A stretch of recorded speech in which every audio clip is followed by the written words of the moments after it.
Oi pessoal, tudo bem?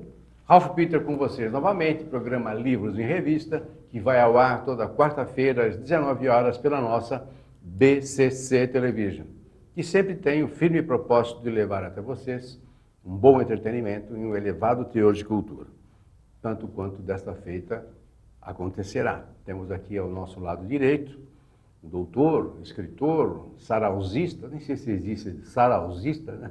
Porque o frequentador de sarau, Nossa, dos velhos tempos. o nosso amigo Hans Freudenthal. Já é a terceira vez que comparece ao programa, para nosso gáudio e plena satisfação. Antes de passar para ele, eu quero agradecer, como sempre faço, aos trabalhos técnicos dessa equipe maravilhosa, a Betânia, a Luciana, a Márcio, o Everaldo, que sem eles nós não estaríamos aí permeando nas maquinetas que vocês possuem.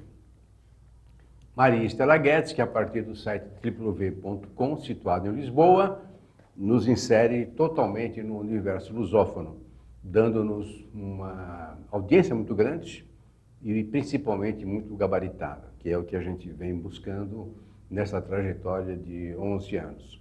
Também ao Facebook, Estela.Guedes 56.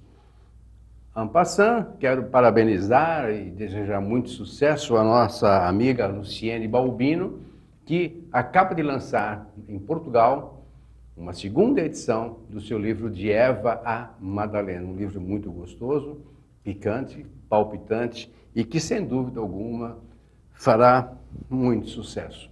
Pelo menos é o que todos nós aqui da BCC Television desejamos. Um último avisinho. Avisinho não, é uma solicitação. Que vocês pensem bem ao votar. Todo mundo agora fica polarizando a eleição entre presidente, quem vai ser presidente. Nada disso. O principal nesta jogada democrática toda é o deputado federal. Muito cuidado em quem você for votar, para escolher para representar os seus interesses. Porque é este cara que vai legislar. E a legislação, você sabe como é que está. Então, tentemos ao menos ser um canalha a menos. Sabe esse negócio de, o político é corrupto? Quem sabe que nós também não sejamos, sabe? Quando você fura fila, quando você estaciona no lugar deficiente, quando você finge que está dormindo no metrô para não dar lugar a uma mulher que está grávida, um idoso como eu sou, para sentar. Você está sentado no lugar do idoso. E você finge que está dormindo e não vê o todo ao redor. Isso também é corrupção. Isso faz parte do processo. Então, se você quer ter o direito de reclamar do político, lembre-se que você não pode ser o espelho dele. Ou que não faça dele o teu espelho. Ok? Ao meu lado direito, Hans Freudenthal, dentista e escritor inovador, que no píncaro dos seus 90 anos tem jovialidade suficiente para lançar um livro absolutamente maluco. O livro chama-se Histórias Narradas por Apenas 6 Palavras, lançado pela editora Edicom. A capa é da nossa amiga, aquela menina maravilhosa. Realmente. Sora. Filha da dona da editora, a Soraya. E neta da Lubitschenko, da Valentina. É, a neta. Da Valentina Lubitschenko. A Daniela é filha da Valentina. Sim. Portanto, a Soraya é neta da Valentina. Não é? Então, tudo bem. Soraya. Não, a Soraya é uma menina maravilhosa. Ela já esteve aqui conosco uma vez, inclusive, falando dos livros que ela faz para você. Ela que fez a capa, ela que ilustrou. Ela fez a capa, ela que ilustrou. Tudo bem, meu amigo? Muito obrigado Tudo por ter bem. vindo mesmo. Veio correndo, vai sair correndo, está sempre andando, não para nunca. Não pode parar, que não loucura! pode. E fala, não podemos parar, né? De fato. não. Será o início do fim, né? Não Provavelmente. pode. Isso, é. Meu, que loucura é esse livro aí? Olha, Conta Ralph, tudo e não mente. é como diz aqui, olha, vivemos no mundo da pressa. Uhum. Então, não temos tempo para a leitura de extensas descrições, blá, blá, blá. Então, o jeito é uma coisa bem curta, bem breve. O livro anterior era de haikais, 3 linhas. É muito. Agora tem esse aqui, 6 palavras. Já tenho prontinho para publicar um livro em que cada história tem 4 palavras. Trouxe até uns exemplos para você. Por favor. Só que depois, como eu já te contei, eu vou publicar um livro com as páginas todas em branco. Esse vai ser minha obra-prima. Vai vender horrores. Mas eu trouxe... Enquanto não sair esse livro em branco, eu trouxe uns exemplos do livro que terá 4 palavras cada, só que aí as 2 páginas vão conversar entre si, sabe? Então, são 2 páginas, 2 histórias que se entrelaçam, uma com a outra, que se entrelaçam. Por exemplo, não acredito em astrologia, mas inferno astral existe. Outro, só os humanos falam e dizem cada bobagem. Outra, o rei está nu, mas ninguém está percebendo. E no fim é assim, 4 palavras são suficientes, mas 3 palavras bastam. 3 palavras bastam. Então vamos reduzir ainda para menos esse número de 6 palavras. Mas você sabe que eu achei genial essa tua ideia. Não só pela novidade, mas porque você consegue, com 6 palavras, dizer muita coisa. Eu tentei na sinopse que eu fiz, não sei se você percebeu, eu fiz a sinopse com 7, não consegui fazer com 6. Mas é questão de hábito, Ralf. Sem dúvida. Quando eu comecei a pensar nesse livro de 6 palavras por conto, eu me lembrei de várias frases populares e fiquei surpreso que muitas têm exatamente 6 palavras. Por exemplo, filho é bom, mas dura muito. Está no livro, não é, na verdade, a ideia é minha. Então, opa, 6 palavras. Aí já pus, cachorro é bom, mas custa caro. Pronto. E aí, em 2 meses eu fiz esse livro. Eu não fiquei impressionado. Você teve a ideia, assim, do dia a dia? Do dia a dia. É tudo coisa do dia a dia. Tem os besteiróis também, né? Faz parte, né? Tem uma que querem me matar, que diz que mulher inteligente acaba com casamento, né? E essas coisas. Mas tá no meio das outras coisas, eles vão me perdoar. Espero. Aqui, essa outra que abri por acaso. Existem mais idiotas do que imaginamos. Né? Então, já viu, né? Provavelmente Você quase um desabafo, né? Não é uma história. Quem ri por último chora primeiro. Tem que mudar também um pouco, né? Esse, por exemplo, faz com que a gente pense. Você para pensar, peraí, estava dando risada até agora. Agora, de repente, veio um freio. E tem outras coisas assim. O que eu achei brilhante, realmente, é que, como eu estava te falando, você consegue, em pouquíssimas palavras, dizer muita coisa, e que a gente vivencia o dia inteiro, mas que nunca para pensar. Salvo quando a gente lê essas besteiras que você escreveu aí, em algum lugar, né? Mas é muito legal. Mas quanto tempo que você escreve? Porque você nasceu na Alemanha. Eu nasci na Alemanha em 28, com quase 11 anos, 1939, vim para o Brasil. Aí estudei odontologia e exerci a profissão de odontopediatra até a virada de 1999 para 2000. E só aí, realmente, com 70 e tantos anos, é que eu comecei a mexer um pouco mais com literatura. Aí, em 2000, já entrei em oficina literária, que eu estou há 18 anos nela, no Clube Paulistano. A última vez foi ontem à noite. E aí estou tentando aprender a escrever e tenho tido excelentes professores. Eu acho que você fala em aprender a escrever, mas acho que você está aprendendo a aprimorar a arte da escrita, porque você escreve bem. Tem boas ideias, aliás, ideias maluquíssimas, por sinal. O último texto, que aliás ainda nem foi divulgado, é a história de um país em que só nascem bebês homens. Não nasce uma única mulher. Isso durante 30 anos. Agora imagina um país assim. Então eu fui vendo lá como é que é esse negócio essa história vai para um livro do Paulistano, livro anual, que esse ano é sobre realidade fantástica. Fazer uma apologia deles, né? É.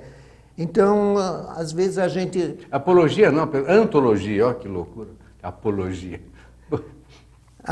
todo ano tem esse livro, né? Foi sobre brasilidade no ano passado, em que eu escrevi como eu me senti no Brasil depois de 2 anos, quando eu tinha 12, 13 anos, como é que eu senti o Brasil quase que recém-chegado.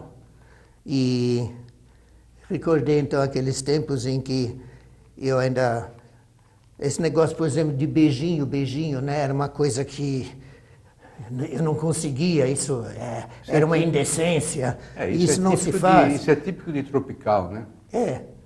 E então eu escrevi... Em compensação, hoje você já desandou, né? Bom, eu acabei dizendo, né, que eu sou também um semi-beijoqueiro, mas ainda acho estranho, ainda, tá bom, mas ainda acho estranho. Depois você sabe, conforme o lugar é 1 beijinho, é 2 beijinhos, é 3, cada um significa uma coisa, então você tem que aprender beijologia. Importante é beijar, não importa a quantidade, né? Eu vou fazer um curso de pós-graduação em beijologia para ficar realmente Quando por você dentro. conseguir a escola, você me avisa, por gentileza. Vamos juntos. Vamos fazer isso juntos. Os 2 velhinhos beijando por aí, é uma loucura isso. Mas e daí? Então, aí afinal, você veio da... Uma coisa que me parece que meio óbvio no teu caso. A tua ambiência era literária, ou seja, o teu ambiente era propício a você ter ideias, a literatura, você lia muito quando era criança, os teus pais obrigavam você a ler. Como é que funcionava isso? Quando eu era criança, na Alemanha, a minha família é de origem judaica liberal. Liberal significa que a gente ia rezar apenas nos grandes feriados 2 vezes por ano, e que para mim já era demais, e que eu não gostava. Mas nesse ambiente, a gente lia bastante. Eu entrei primeiro em escola pública.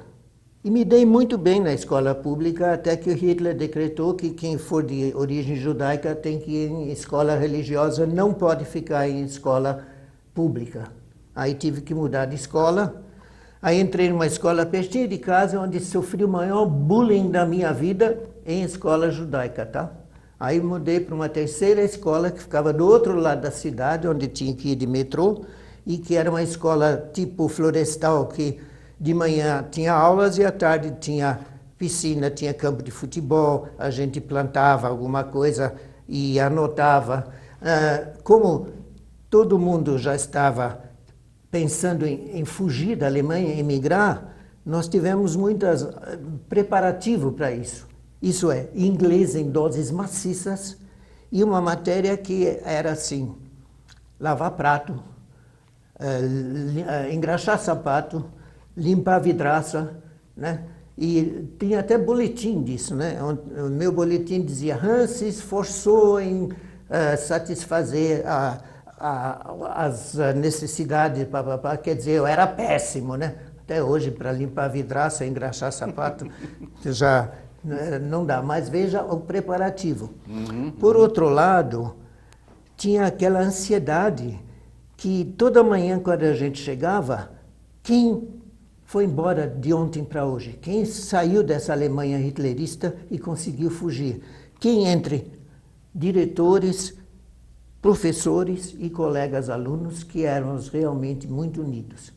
Naquela época se lia bastante, mas eu li aqueles livros infantis da época, não, nem mais nem menos. E li um pouco também algumas histórias da Bíblia. As histórias da Bíblia me fascinaram muito. Você continua com o idioma? Sim, eu estive na Alemanha há poucos anos atrás e dei algumas conferências.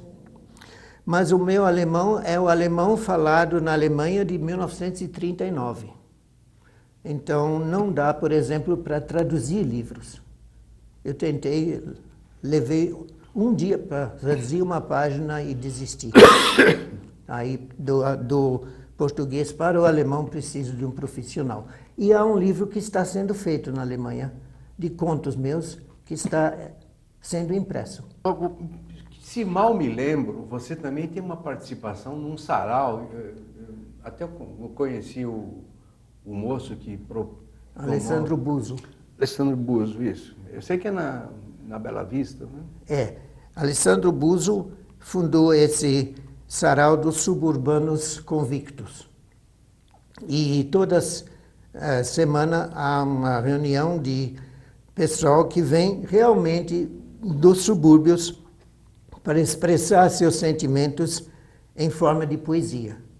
Na verdade, eu não sou poeta, mas eles toleram os meus contos e minhas crônicas também, desde que sejam curtos. E, infelizmente, o sarau dos suburbanos e a oficina literária do paulistano caem na mesma noite de segunda-feira. Então, eu preciso vai um estar e no outro. E no outro.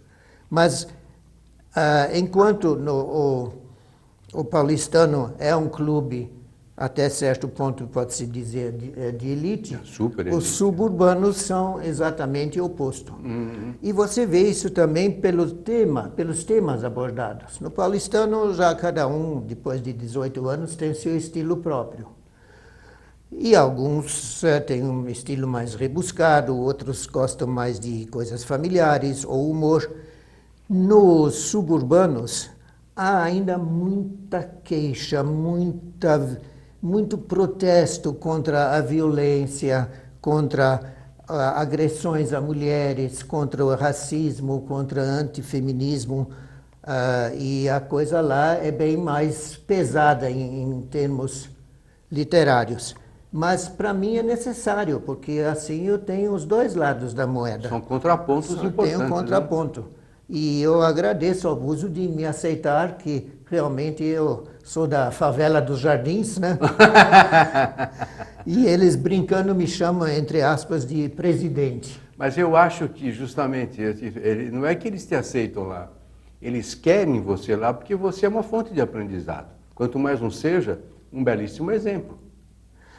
Eu gostaria de ser uma ponte entre esses dois saraus, mas isso é muito difícil. Eu já consegui que 5 mulheres do paulistano fossem ao sarau lá na Bela Vista, mas até hoje só consegui uma vez que um sócio, frequentador do sarau dos suburbanos fosse ao paulistano, que foi o Walter Limonada. E ele foi porque nós fizemos um livro juntos. Eu fiz os haikais e ele fez as ilustrações. Então, naquela noite, nós lançamos 2 livros de haikais, do Limonada e aquele que eu fiz com a netinha. Soraya. Soraya. Que foi, então, muito interessante. Nós lançamos o livro, de um lado, o Walter Limonada, que é um homem, e outro a menininha. Mas é uma coisa... Soraya é um encanto de pessoa, né? Você quer dar o endereço do sarau, se alguém quiser participar? O sarau é na rua 13 de maio, 70, segundo andar. Às segundas-feiras, às 19h30, 20 horas, o pessoal vem de longe, então nem todo mundo consegue chegar. É um prédio antigo, não tem elevador, e o sarau tem geralmente um pouco de música, tem 2 músicos geralmente que estão tocando. E às vezes você tem surpresas, né? Às vezes passa um vídeo, alguma coisa, é muito autêntico, é realmente a alma do povo falando, e é importante para a gente se localizar. E permite-se que qualquer pessoa possa entrar, qualquer interessado? Ou tem não que só permite, como convida para já recitar alguma coisa. Que bom, poxa. É muito aberto, muito democrático. Então é Rua 13 de Maio, 70, segundo andar. Isso. Como é que chama lá o sarau? Suburbanos Convictos. Suburbanos Convictos. Perfeito. Para quem quiser mais informações, tem que clicar em Alessandro Buso, Buso com Z, No blog dele tem todas as informações Perfeito. e geralmente fotos do sarau da última segunda-feira. Faz uma gentileza para encerrar. Dá uma ou duas lidas aí de algo que você queira presentear os espequinautas com a tua genialidade. Em lugar de curtas 4 palavras, longas 6 palavras. Exato, vamos lá. Está certo. Não são haikais de 3, né? Não, 3 linhas. aí não dá. Então É vamos difícil ver. escolher uma, porque todas são boas, né? Obrigado. Não, é verdade. São geniais. É impactante, como eu te falei. Então aqui, não gosto de mulheres frias, masculinizadas. Gosto de mulheres alegres e femininas. Quer dizer, já é o início daquele contraponto que você faz no próximo livro. O próximo livro, se não for de 4 palavras, eu tenho pronto contos escritos nos últimos 2 anos para serem publicados. Porque na oficina do Paulistano demos lição de casa. Então a gente, tá. né, os professores dão temas e a gente E como é que escreve. qual é o teu mecanismo de escrita? Como é que você se fecha, você se isola, você se imbui que tem que escrever? Como é que faz? Ou é Não, é natural? tudo na cabeça. Enquanto o conto não tiver começo, meio e fim na minha cabeça, eu não sento para escrever. Claro que depois... Você não esquece, pô? Não esquece? Não. Não falha? Não. Pô, fantástico. Provavelmente meu próximo livro vai se chamar Meus 90 Anos e Outras Histórias. Então eu quero escrever agora sobre isso ainda não escrevi, mas está na cabeça. Está na cabeça. Está no HD. Isso. Então é um homem que aos 90 anos resolve fazer tudo de acordo com a idade. Então ele vai ao médico, vai ao geriatra, vai ao oftalmologista, vai ao dentista. Depois ele tira tudo que é tapete solto, ele põe barras no chuveiro e diz, agora estou salvo. E aí acontece 2 coisas. Ele vai tomar um banho e de repente a vista dele escurece. Ele pensa, pronto, estou ficando cego. Aí ele percebe que apenas esqueceu de tirar os óculos. Embaçou tudo. E na hora de sair... Você já fez isso alguma vez? Isso Já. é verdade, né? Já me aconteceu. E na hora de sair do banheiro, o dedão do pé engancha na porta e leva o maior tombo. Isso depois de tomar todas as providências de não acontecer nada. Ou apanhar um forte resfriado e ficar com pneumonia. E ter que tossir no meio do programa do rádio. Isso aí é a ironia dele, porque ele está falando isso porque há pouco nós tivemos que interromper porque eu comecei a tossir e não parava mais. Ele ficou nervoso, coitado. Não, é emocionado com a tua presença. Deve ser isso. Meu caro, obrigado Muito por ter obrigado. vindo. Infelizmente o nosso tempo já se foi. Já nos divertimos. E olha, sem dúvida, se não fosse a diversão não valeria a pena. Está intimado a trazer os próximos livros, porque você não para, então... Né? Obrigado. É um rio caudaloso, aí vai... O pior é que o rio é caudaloso, mas eu não sei nadar. Bom, nada é perfeito, né? Agora te peguei. Pegou. Gente... Muito obrigado. Imagina, eu é que tenho que agradecer a Tá valiosa ótimo. presença aqui. Gente, conversamos com o Hans Freudenthal, um alemão maluco, mas é um maluco beleza, e que no Píncaro, como eu já falei, no Píncaro do alto dos seus 90 anos, tem uma fluidez literária miserável de boa, Miserável. e que sempre presenteia os seus amigos e seus seguidores. Trouxe aqui ao programa o livro Histórias narradas por apenas 6 palavras. É genial, eu aconselho. Gente, muito obrigado pela presença, pela paciência. Até já. Tchau, tchau.